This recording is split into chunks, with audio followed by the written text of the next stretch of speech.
intelligence, machine learning, Internet of Things IoT, blockchain technology, robotics, cyber security, big data analytics, virtual reality, 5G, 3D printing, quantum computing, మెటావర్స్లను modern age టెక్నాలజీస్గా పిలుస్తారు.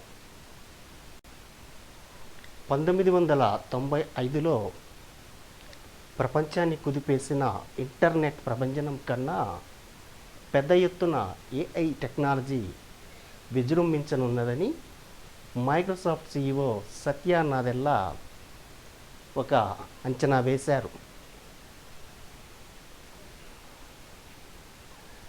మైక్రోసాఫ్ట్తో పాటు Google వంటి బడా tech సంస్థలు పెద్ద ఎత్తున ఏఐ టెక్నాలజీని అడాప్ట్ చేసుకుంటూ ఉన్నాయి. భారతదేశంలో 25 ఏళ్లలోపు వయసులో ఉన్నవారికి నిరుద్యోగ సమస్య అధికంగా ఉంది. ఇలాంటి సమస్యలు పరిష్కరింపబడాలంటే ఏఐ లాంటి ఆధునిక టెక్నాలజీని నేర్చుకోవడానికి యువత ముందుండాలి. ప్రస్తుత డిజిటల్ యుగంలో ఎప్పటికప్పుడు కొత్త టెక్నాలజీలను నేర్చుకున్నవారే తమ కెరియర్లో నిలదొక్కుకోగలుగుతారు. ఈ పరిస్థితులలో AI, machine learning, big data వంటి టెక్నాలజీలను యువతకు శిక్షణ ఇవ్వాలి. ఆర్టిఫిషియల్ ఇంటెలిజెన్స్ను ఒక ముఖ్యమైన పాఠ్యాంశంగా స్కూలు నుంచి యూనివర్సిటీల వరకు ప్రతి ఒక్క సిలబస్లోనూ చేర్చాలి. వాళ్ళు స్కూలుకు వెళ్ళే సమయానికి ఏఐ కోడింగ్, ప్రాక్టికల్స్ గురించి ఒక అవగాహన ఉండేలా ఏర్పాటు చేయాలి. Massive open online courses MOOCs సహాయంతో ఇంటర్నెట్లో ఏఐ కోర్సులను నేర్చుకునే సౌలభ్యాన్ని ఇవ్వాలి. హ్యాకథాన్లు, పోటీల్లో పాల్గొనడం ద్వారా ఇప్పటికప్పుడు తమ స్కిల్స్ను మెరుగుపరుచుకోవాలి. ఏఐ వల్ల ఆరోగ్య సంరక్షణ అంటే హెల్త్ కేర్, అగ్రికల్చర్, లాజిస్టిక్స్,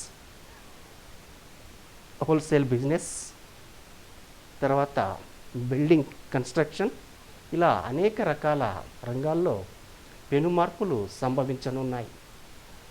ఇక డిజిటల్ టెక్నాలజీకి వచ్చినట్లయితే 2027 కల్లా భారతదేశంలో 75,000 మంది అంటే 75,000 మంది అప్లికేషన్ డెవలపర్లు, 70,000 మంది డేటా ఎనలిస్టులు, 65,000 మంది డిజిటల్ ప్లాట్ఫామ్ యజమానులు, 65,000 మంది ప్రోడక్ట్ ఓనర్లు, మరొక 55,000 మంది ఇంప్లిమెంటేషన్ ఇంజనీర్లు అవసరపడతారు.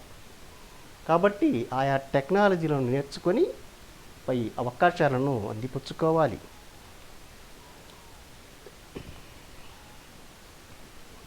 కేంద్ర ఎలక్ట్రానిక్స్ సమాచార సాంకేతిక శాఖ ఏఐ, బిగ్ డేటా వంటి టెక్నాలజీలో శిక్షణ పొందాల్సిన యువజనులను గుర్తించి వారికి సరైన శిక్షణను ఇవ్వాలి. ఇలాంటి విజ్ఞానదాయక వీడియోలు పొందేందుకు టెక్నాలజీ ట్రెండ్స్ ఛానల్ను లైక్ చేయండి, షేర్ చేయండి మరియు సబ్స్క్రైబ్ చేసుకోండి. Thank you.